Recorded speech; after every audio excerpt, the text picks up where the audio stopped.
और ग्वालियर में ये लोग जो नंगा नाच कर रहे हैं, तो ये इनको बोल दीजिए कि अब भीम आर्मी आ चुकी है, आजाद समाज पार्टी काशीराम का उदय हो चुका है, और तुम्हारे जो है ईंट का जवाब पत्थर से देने के लिए चंद्रशेखर आजाद का जन्म। अगर ये लोग नहीं सुधरे ना, तो फिर से भीमा कोरेगांव दोहराया जा सकता है, क्योंकि या तो हम लोग या तो मर जाएं या तो लड़ जाएं, दोनों में से कोई एक ही चीज होगी। तो डर डर के कब तक जीना? 3000 सालों से तो डर डर के ही जी रहे थे। मनुस्मृति क्यों नहीं जलानी चाहिए, मुझे इसका कोई एक कारण बता दो, और मैं इसके 1000 कारण बता दूंगी कि मनुस्मृति क्यों जलानी चाहिए। और आज मनु का विधान वापस से लाने वाली जो सरकार बनी खड़ी हुई है, वो जानबूझ करके मनु का विधान लाना चाहती है समाज के। तुम्हारे बच्चे क्लास में पढ़ाई करेंगे और प्रश्न पूछा जाएगा कि संविधान निर्माता कौन है, तो BN राव लिख करके आइएगा, आंसर मिल जाएगा आपको कि कौन है संविधान रचयिता। या मुझे कोई किताब दिखा दीजिए, अरे तुम्हारी नजर में तो गोबर में भी भगवान है, तुम्हारी नजर में तो पत्थर में भी भगवान है। दोस्तों, मध्य प्रदेश के ग्वालियर में लगातार भारतीय संविधान के रचयिता, बोधिसत्व, विश्व रत्न, महामानव बाबा साहब भीमराव अम्बेडकर की तस्वीरों को जलाया जा रहा है। और ये कहा जा रहा है कि भारतीय संविधान के रचयिता बाबा साहब डॉक्टर अम्बेडकर नहीं बल्कि BN राव हैं। इस मुद्दे पर हमारे साथ बातचीत करने के लिए कमला जगन्नाथ जी हैं, जो कि बिहार में बहुजनों की बड़ी मजबूत नेत्री के तौर पर देखी जाती हैं। मैडम, लगातार पूरे दुनिया जो है बाबा साहब को सलाम करती है, लेकिन जो ग्वालियर से तस्वीर आ रही है, जिस तरीके से जलाया जा रहा है, इनके खिलाफ नारेबाजी किया जा रहा है, इसको कैसे देख रहे हैं आप? सबसे पहले तो आज माता सावित्रीबाई फुले जयंती के अवसर पर आप सभी को जय भीम, जय भारत, जय संविधान, जय सावित्री, जय महात्मा ज्योतिबा फूले। सबसे पहली बात तो ये है कि मध्य प्रदेश वो राज्य है जहाँ पर हमारे परम पूज्य बाबा साहब जी का जन्म हुआ। उस जन्मभूमि पर जो लोग उनकी प्रतिमाओं को तोड़ रहे हैं और जो उनकी फोटोज को जला रहे हैं, तो उनको वो जलाने का मकसद उनका ये नहीं है कि उनको नफरत बाबा साहब से नहीं है, उनको नफरत इस बात से है कि बाबा साहब ने संविधान के अंदर बराबरी का अधिकार क्यों दिया। वो चाहते थे कि जिस नजर से हम बहुजन समाज को देख रहे थे, 3000 सालों से जो इनकी मनु का विधान जो सड़ांध मार रहा था समाज के अंदर, जो व्यवस्था सड़ांध मार रही थी, सड़े गले कानूनों से जो पीड़ित थी व्यवस्था, उस वही व्यवस्था वापस से ये सरकार लाना चाहती है। और यही कारण है, इनको ये बर्दाश्त नहीं होता है कि आज बहुजन समाज जो 85% समाज है, आज जो है वो ये कोट पैंट टाई पहन करके क्यों घूम रहा है, जैकेट पहन करके क्यों घूम रहा है, पैरों में जूते क्यों हैं उसके। वो आज भी उनको समाज से बहिष्कृत देखना चाहता है। वो आज भी उनके बच्चों को, अगर आज आपको गले में हांडी और झाड़ू नहीं दिख रहा है, तो ये मत सोचिए कि गले में हांडी और झाड़ू नहीं लटका है। अरे आज दूसरे तरीके से आज आपके गले में हांडी नहीं लटकाई जाएगी, सीधा गला ही काट दिया जाएगा। आज क्या हुआ, त्रिपुरा के एंजल चकमा के साथ जो घटना हुई है, वो नस्लवादी लोग थे, जातिवादी लोग थे, जातंकवादी लोग थे। रियल में आतंकवादी यही लोग हैं, भगवाधारी गुंडे। और इन लोगों ने 5% विचारधारा वाले लोग जो है पूरे देश पे राज कर रहे हैं, 95% विचारधारा पे। और ग्वालियर में ये लोग जो नंगा नाच कर रहे हैं, तो ये इनको बोल दीजिए कि अब भीम आर्मी आ चुकी है, आजाद समाज पार्टी काशीराम का उदय हो चुका है, और तुम्हारे जो है ईंट का जवाब पत्थर से देने के लिए चंद्रशेखर आजाद का जन्म हो चुका है। और आज इस पार्टी में सिर्फ अकेले चंद्रशेखर आजाद नहीं है, हर एक व्यक्ति चंद्रशेखर आजाद है, एक व्यक्ति मानवर काशीराम साहब है। और अगर ये लोग नहीं सुधरे ना, तो फिर से भीमा कोरेगांव दोहराया जा सकता है, क्योंकि या तो हम लोग या तो मर जाएं या तो लड़ जाएं, दोनों में से कोई एक ही चीज होगी। तो डर डर के कब तक जीना? 3000 सालों से तो डर डर के ही जी रहे थे।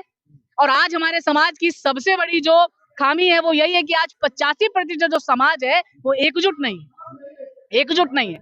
जिस दिन ये एकजुट हो गया ना, जिस दिन अपनी ताकत समझ ली, आज इस पूरे समाज ने, इस बहुजन समाज में भी, they are also divided into many castes and subcastes. Like if you are talking about OBCs are also divided into many castes and subcastes, and SCs are also divided into many castes and subcastes. और हर जाति के नीचे इन्होंने अपनी एक जाति बना दी। और जरूरी नहीं कि वो उस पर शोषण कर रहा हो, लेकिन इस बात का दम्भ भरता है कि हम ऊंचे हैं वो नीचे है। शेड्यूल्ड लिस्ट जो बनाई गई संविधान के अंदर, भाई बाबा साहब ने उन लोगों के लिए तैयार की जो लोग बरसों से शोषित और पीड़ित और कुपोषित थे। हमने उसको एक सोशल स्टिग्मा के तौर पर समाज के अंदर जो है इस तरीके से लागू कर दिया कि आज हम भेदभाव की नजरों से उसको देख रहे हैं। आर्टिकल 25 और 26 धार्मिक स्वतंत्रता का अधिकार देता है, लेकिन इस समाज का 5% जो भगवादारी गुंडे हैं उन्होंने धार्मिक कट्टरता में बदल दिया। और आज ये धार्मिक कट्टरता सर चढ़ करके नंगा नाच कर रही है देश के अंदर, और इन लोगों ने अपना ऐसा अमानवीय व्यक्ति सत्ता में भेज दिया। और अकेले 5% लोग मिलकर तो सरकार नहीं बना सकते थे। सरकार किसने बनाई? सरकार पूरे बहुजन समाज ने मिलकर के बनाई। तो आज इस चीज का खामियाजा भुगत रहे हैं। लेकिन आज एक ही पार्टी है सिर्फ देश के अंदर, और वो है आजाद समाज पार्टी कांशीराम, और एक ही संगठन है भीम आर्मी संगठन, जो इन 60,000 जातंकवादी दलों से आंख से आंख मिला करके लड़ रहा है। बड़ी बात। तो जिस तरीके से तस्वीरें जलाई गई, उनके जलाने के पीछे तर्क है कि ये लोग हमारे मनुस्मृति को जला रहे हैं, इसलिए हम इनके अम्बेडकर को जला रहे हैं। अरे हमने तो इनकी मनुस्मृति 1927 में ही जला दी थी। वो भी सोचिए, बाबा साहब ने 7 लाख लोगों के साथ मिलकर के जो है 25 दिसंबर 1927 को मनुस्मृति दहन दिवस मनाया था। और मनुस्मृति क्यों नहीं जलानी चाहिए, मुझे इसका कोई एक कारण बता दे, और मैं इसके 1000 कारण बता दूंगी कि मनुस्मृति क्यों जलानी चाहिए। और आज मनु का विधान वापस से लाने वाली जो सरकार बनी खड़ी हुई है, वो जानबूझ करके मनु का विधान लाना चाहती है समाज के अंदर। इसलिए लाना चाहती है, मैंने आपको पहले ही बताया, वो नहीं चाहती कि इनके बच्चे नौकरियों में जाएं। वो हमें हमेशा से गांव के बाहर देखना चाहते हैं, जहां पे मलमूत्र बहता था, जहां पर अछूत लोग की बस्तियां थी। इन लोगों ने हमें नाम क्या दिए? दलिद्र, मलिच्छ, अछूत है, ये सब नाम देकर के हमें पुकारते थे। हमारी अगर जाति का अगर आप नाम देखेंगे तो अपनी जाति देखिए, पांडे, मिश्रा, द्विवेदी, त्रिवेदी, चतुर्वेदी, इतने बढ़िया लोग जो है टाइटल लगाते हैं। और हमारे लिए लोगों ने क्या टाइटल छोड़े? हमें मजबूर कर दिया, सारे सुख सुविधाओं से वंचित कर दिया हमारे पूरे समाज को। वो मजबूर हो गए खाल काटने के लिए, जानवरों को, मरे हुए जानवरों को उठाने के लिए, मैला उठाने के लिए। इन्हें शर्म नहीं आती?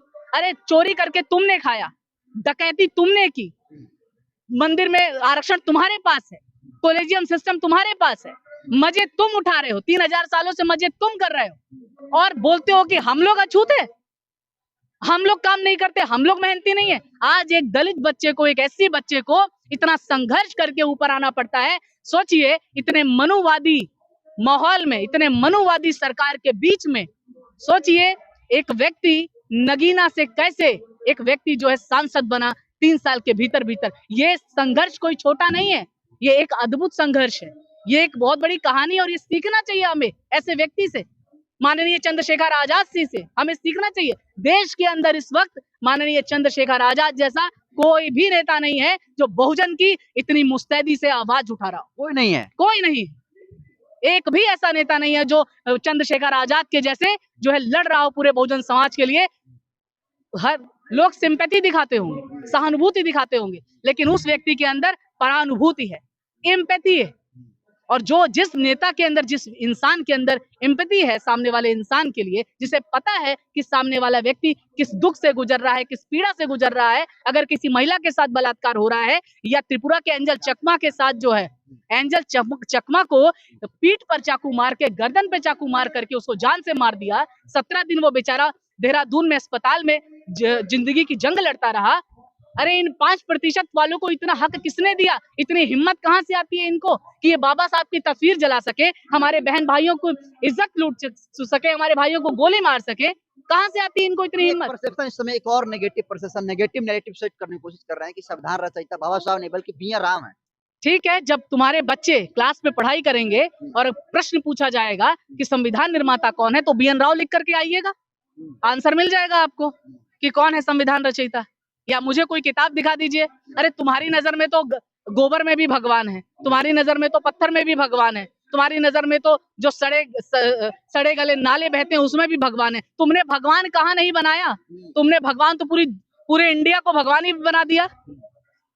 तो फिर इसमें क्या बोला जाए, बताइए। तो जिस तरीके से तस्वीर जलाई गई है, पूरा उन लोगों की एसएसटी केस में गिरफ्तारी हो गई है, लेकिन चंद्रशेखर आजाद अभी 1 घंटे पहले की बात है कि वो जो है अमित शाह को लेटर लिखे हैं जिसमें एनएसए लगवाने की वो बात कह रहे हैं। क्या लगता है ऐसे देशद्रोहियों के ऊपर वाकई में एनएसए लगना चाहिए जो अमेरिका की प्रतिमा जला रहे हैं? देखिए, सबसे ज्यादा संवैधानिक जो लोग हैं वो पूरा बहुजन समाज है। कभी भी बहुजन समाज आपने देखा होगा हिंसा का साथ नहीं देता है, ना हिंसा करता है।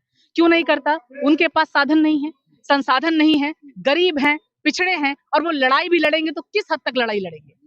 लड़ाई नहीं लड़ पाएंगे।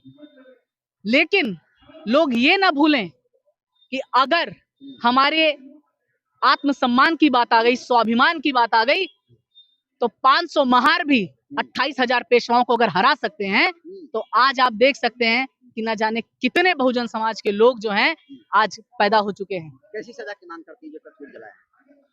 जो तस्वीर, उन पे संवैधानिक कानूनी कार्रवाई होनी चाहिए और बहुत सख्त कानूनी कार्रवाई होनी चाहिए, ताकि दोबारा से सोचिए, जिस व्यक्ति ने हमको समाज में मान सम्मान के साथ जीने का अधिकार दिया, जिसकी वजह से हमें बोलने का अधिकार मिला, तुम्हारे घर की महिलाओं को बोलने का अधिकार मिला, पढ़ने का अधिकार मिला, और तुम उस व्यक्ति की तस्वीर जला रहे हो। तुम्हारी नफरत का पता लग रहा है, तुम कितनी नफरत करते हो उस व्यक्ति से। तुम नफरत उस व्यक्ति से इसलिए करते हो क्योंकि संविधान में उसने बराबरी का अधिकार दिया, उसने संविधान में जो है इक्वालिटी की बात की, उसने इंसानियत की बात की, उसने ये कहा कि आप भी जूते, मोजे, टाई, सूट, बूट पहन करके रहिए।